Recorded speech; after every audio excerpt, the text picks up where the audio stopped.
Good morning प्यारे बच्चों। कल हम क्या पढ़ रहे थे? कल हम पहला लेसन पढ़ रहे थे जिसमें हमने नदी के बारे में जाना था, है ना। नदियों के बारे में पढ़ा था कि कौन से लोग कहाँ रहते थे, क्या करते थे, खेती करते थे, पशुपालन करते थे। आज हम उसी को आगे कंटिन्यू करेंगे। तो देखिए इसके अंतर्गत कल हमने नदी के बारे में पढ़ा था ना भाई, कि गंगा नदी के किनारे लोग रहते थे, उसकी सहायक नदियाँ थी ये। दूसरी 2500 पहले नदी का विकास हो गया था। कल हमने ये पढ़ा था। इसके आगे का आज हम पढ़ेंगे। तो देखो गंगा और इसकी सहायक नदी कौन सी है? सोन। गंगा की सहायक नदी कौन सी है? ये गंगा नदी है और इसमें से आने वाली ये सोन नदी है। ठीक है ना, ये नदी का नाम है। गंगा के दक्षिण में इन नदियों के आसपास का क्षेत्र प्राचीन काल से मगध के नाम से जाना जाता था। अगर हम बात करें तो गंगा का जो दक्षिणी भाग है ना, गंगा नदी जहाँ से निकल रही है उसका जो दक्षिणी भाग है वहाँ पर क्या हुआ करता था? एक प्राचीन काल में एक नगर हुआ करता था जिसे किसके नाम से जाना जाता था? मगध। किसके नाम से जाना जाता था? मगध के नाम से। और अभी उसे किसके नाम से जाना जाता है? बिहार। अभी जो बिहार है वो पहले क्या था भाई? मगध था। क्या था? मगध राज्य था। अभी वर्तमान में वो इलाका क्या कहलाता है? वो इलाका कहलाता है बिहार, है ना। तो पहले इसे मगध के नाम से जाना जाता था। इसके बहुत शक्तिशाली शासक जो थे, बहुत शक्तिशाली थे, बहुत ताकतवर थे। वहाँ के जो राजा थे ना मगध के, वो बहुत शक्तिशाली थे। उन्होंने अपने राज्य का क्या किया? बहुत बड़ा विस्तार किया, राज्य को फैलाना चाहा और अन्य हिस्सों में ऐसे राज्यों की स्थापना, यानी कि यहाँ से छोटे छोटे राज्यों में, है ना, ये राज्य थे, तो इन पे भी अपना क्या कर दिया? अधिकार कर लिया। इन सब पर अपना अधिकार स्थापित कर लिया और अपने मगध क्षेत्र को क्या करा भाई? बढ़ा लिया और बहुत बड़ा फैला दिया। लोगों ने सदैव उप महाद्वीप के एक हिस्से से दूसरे हिस्से तक की यात्रा की। अब जो लोग थे वो एक द्वीप से दूसरे द्वीप पे आते थे, इधर से इधर आते थे, इधर से इधर जाते थे, है ना। तो इस तरह से वो एक स्थान से दूसरे स्थान पर जाते थे। कभी कभी हिमालय जैसे, हिमालय कहाँ पर मिलेगा? उत्तर में। यहाँ पर क्या है? यहाँ पर आपको हिमालय मिलेगा, है ना। तो कभी कभी ऊपर हिमालय जैसे पर्वत, पहाड़ियों, रेगिस्तान, नदियों, समुद्र के कारण यात्राएं जोखिम भरी होती थी। तो ये नदियों से और इनसे यात्राएं करते थे तो उनकी जोखिम भरी यात्रा होती थी। जोखिम यानी कि खतरा, खतरे से भरी भी होती थी। फिर भी ये यात्रा उनके लिए असंभव नहीं थी। इतना खतरा उठाकर भी वो लोग क्या कर लेते थे?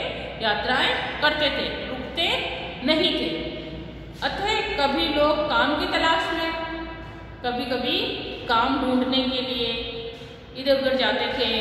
तो कभी प्राकृतिक आपदाओं के कारण, प्राकृतिक आपदाएं समझते हैं क्या होती है? प्राकृतिक आपदाएं होती हैं जैसे बाढ़ आ जाना, भूकंप आ जाना, भूस्खलन होना, जमीन का फट जाना, है ना। ये सब क्या है? ये प्रकृति के द्वारा जो समस्याएं आती हैं, आपदाएं आती हैं, उसे कहते हैं प्राकृतिक आपदा।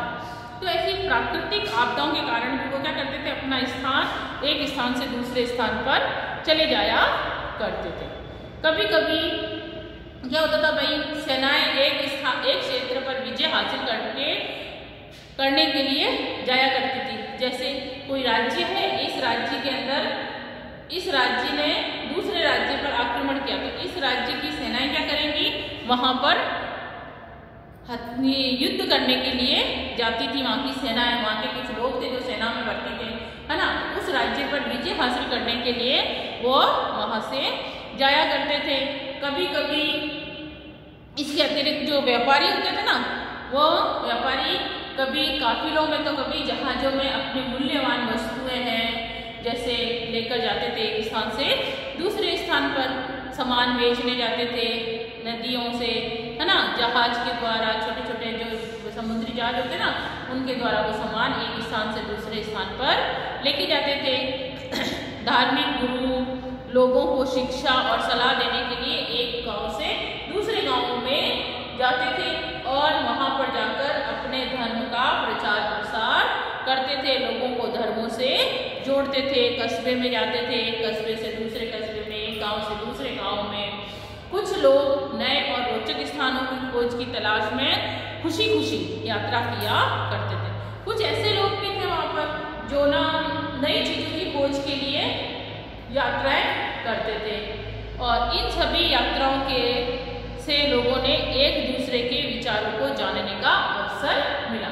यानी कि जब वो लोग एक स्थान से दूसरे स्थान पर यात्रा करके जाते थे तो दूसरे लोगों से परिचित होते थे, है ना, दूसरे लोगों को जानने पहचानने लगते थे। जब दूसरे लोगों को जानने पहचानने लगते थे तो उनका आपस में क्या होने लगा, आचार विचार मिलने लगे, है ना, विचारों का क्या हुआ, प्रवाह हुआ, विचार एक दूसरे से परिचित होने लगे, विचारों से वो एक दूसरे को जानने समझने लगे।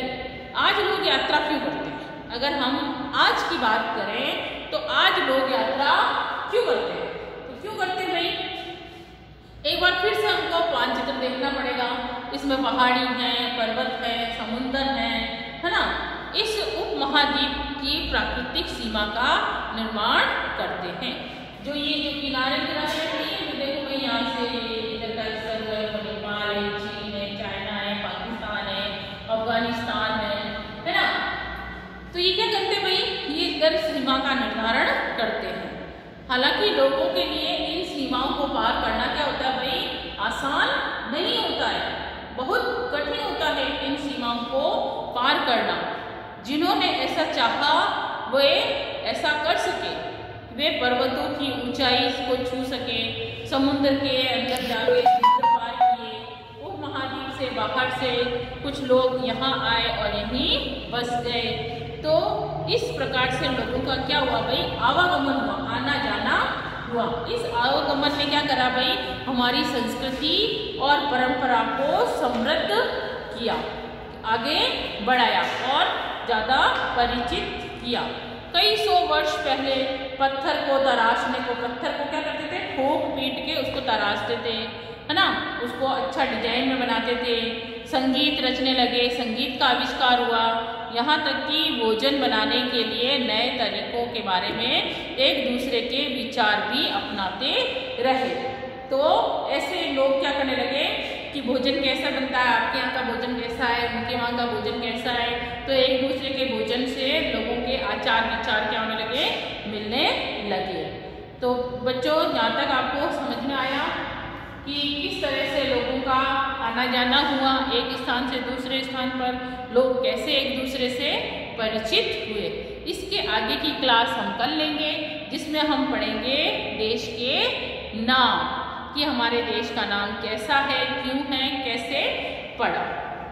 अब बच्चों कल वापस से आप नया वीडियो देखेंगे जिसमें हमारा जो फर्स्ट चैप्टर है कब, कहाँ, क्या, कैसे, इसको हम कल कंटिन्यू करेंगे।